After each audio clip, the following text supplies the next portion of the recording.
Ahoj a dobrý den, moje jméno je Gabriela, vítám vás u videa Bar Behind the Curtain, kde se dneska společně umícháme koktejl, který se jmenuje 12 Mile Limit.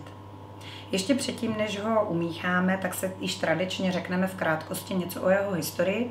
Já vám doporučuji si historii poslechnout, protože až budete koktejl míchat, ať už svým přátelům, známým nebo klientům a třeba jim i zajímavosti z historie řeknete, tak jim koktejl určitě více bude chutnat.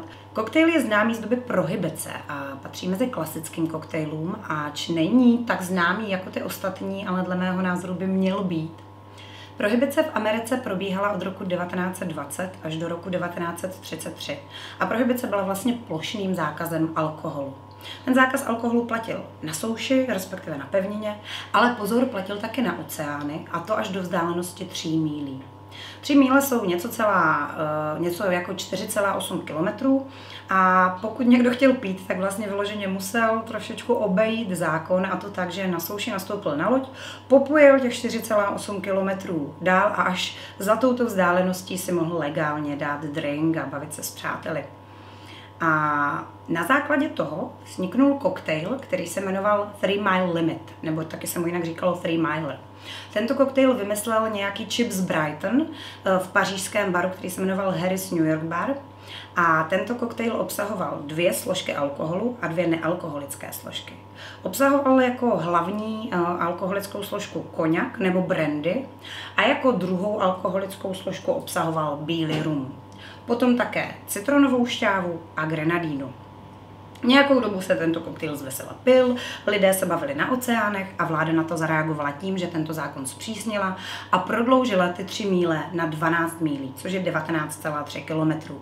To znamená, že pokud se lidi chtěli pobavit, znovu museli už popojet ne 4,3 kilometrů, teda ne 4,8 kilometrů, ale 19,3 kilometrů a až za touto vzdáleností legálně pít.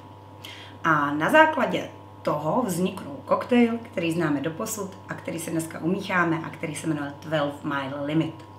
Prvenství tohoto koktejlu je připisováno žurnalistovi a válečnému dopisovateli Tommymu Millardovi a navíc oproti koktejlu 3 Mile Limit obsahoval ještě jednu alkoholickou složku, a to konkrétně žitnou whisky.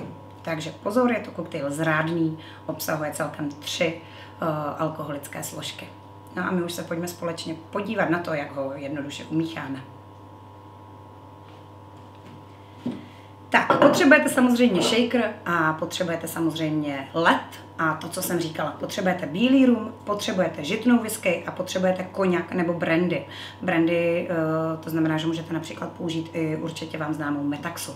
Potřebujete citronovou šťávu, může být čerstvě vymačkaná, anebo může být samozřejmě nějaká ze supermarketu, ale v tom případě doporučuji určitě 100%. A potřebujete grenadínu.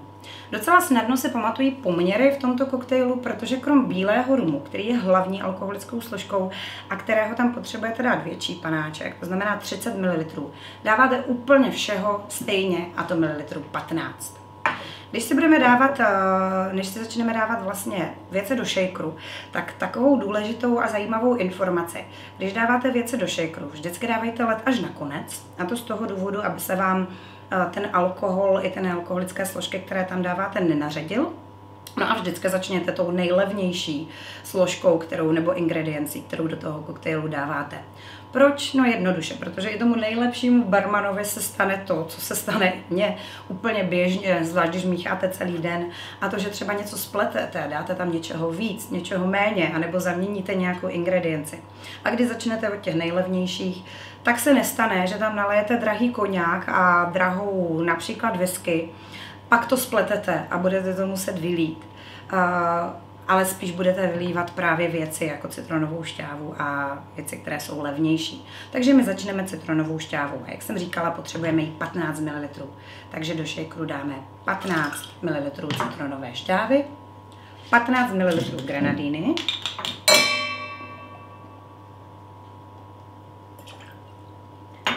(15 ml koňaku nebo brandy,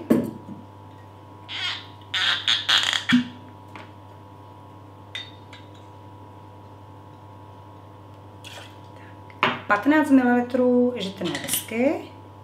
Já tady mám ještě jednu nedopotřebovanou, tak začnu tou. To možná přesně vyjde. Krásně.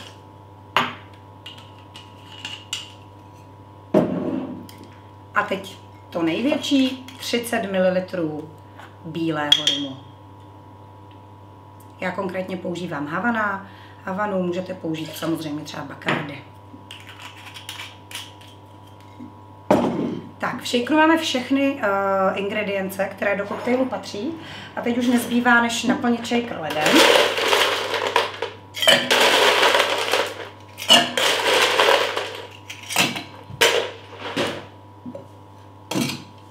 A ještě než začnu šejkovat, protože nebudu slyšet, tak vám to řeknu teď.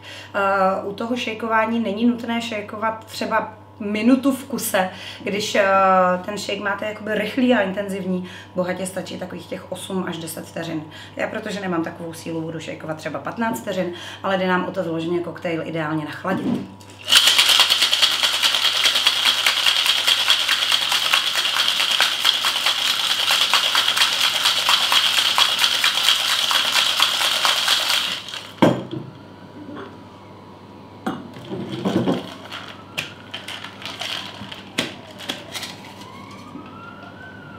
Ani kapka na zmar, koktejl je opravdu vynikající, to by byla škoda. A potřebuju dvojí síto. Proč potřebuju dvojí síto? Něco se stalo, doufám, že nebude prohibice. Proč potřebuju dvojí síto? Protože nechci, aby se mi tam do toho koktejlu dostaly ty křišťálky toho ledu. To znamená, že chci mít ten koktejl vyloženě jakoby krásně čistý. Proto dvojí síto. Vidíte krásnou červenou barvu koktejlu, kterou udělala grenadína. A koktejl 12 My Limit je hotov. Ještě ho ochutnáme.